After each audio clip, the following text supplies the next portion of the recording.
dating cultures and dating lifestyles. Like I spoke about, in a past video, I spoke about how, you never want to date someone who lives a life that's completely too different from you, unless it's strategic. I say this for myself because when I used to date, like seriously, there was a point where I was honestly looking for a background. I was looking for someone who had the right type of background, because for me, as much as I believe in love, I believe in peace as well. Like, if you guys understand the type of battles that like relatives go through, and like the type of fights that go through in families and cousins and relatives and all those type of things, then you understand how important understanding family background is when it comes to dating. So for me, my goal, especially when I was a serious dater, was always to just find someone who had just a quiet background. I was looking for someone who had a boring growing up lifestyle, a boring lifestyle, a boring mindset, everything about their life be basic and not have any of the extra stuff that I have to go through or that I have had to learn and understand. I feel like I've done that for the both of us, and she doesn't need to have that level of excitement.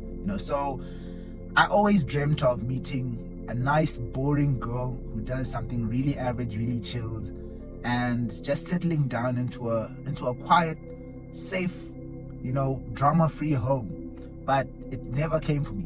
Something like that just was never in the cards for me. And the one time I actually did find someone that I actually liked a little bit, who was a little bit boring.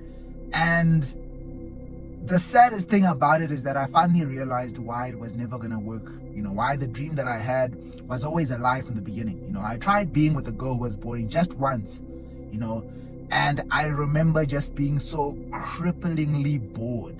Like, no offense to the girl, like she was a very great girl, she was a lovely girl, like everything was really great about her.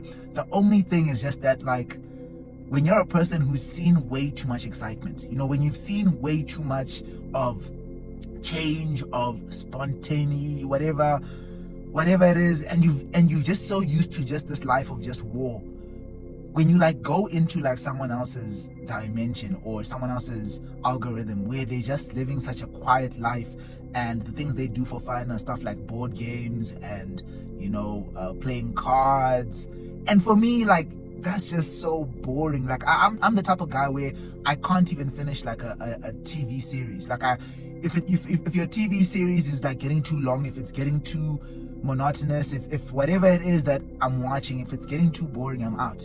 That's how much of a short attention span I have. So for me to sit there and your favorite thing to do, or what excites you the most, is stuff like playing board games, so then I realized that it was always a scam.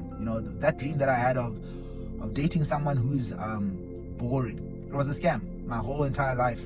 So I had to reevaluate and obviously start checking again in the dating market. But I realized that I just need someone who's boring but who's crazy. I realized that boring and crazy keeps the relationship slightly a bit more interesting. Like, it keeps it a bit more fun and exciting. But that's when I learned that it's been a scam my whole life. Like, I've thought that what I actually wanted was peace and to be in a boring family, but I can't do that. I need some form of drama. I need some form of excitement. I need some form of war, and I feel like I actually get this from my dad, to be honest, because I always used to wonder why he would struggle, like, to just sit down. Like, he would struggle to just sit down and just chill for like an entire Saturday. If he chills for too long, he's gonna he'd rather spend money than to chill like a whole day at home. He'd rather be like, let me go buy something, than for me to just chill at home. And I get it.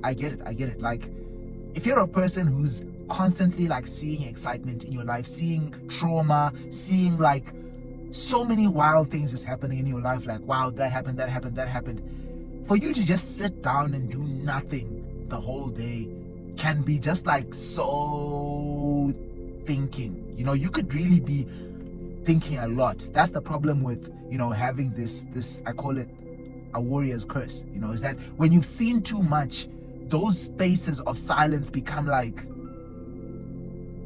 a thought incubation stage. So it's like, would you rather process information that maybe you're not really ready to process at the moment, because maybe it's currently still happening at the moment, or would you just rather move on with life and find something to preoccupy your mind? And for most, I would guess is to move on with your life and preoccupy your mind with something else. So I get it now. I get it. So for me to be with someone who's boring, I feel like I need to keep moving forward.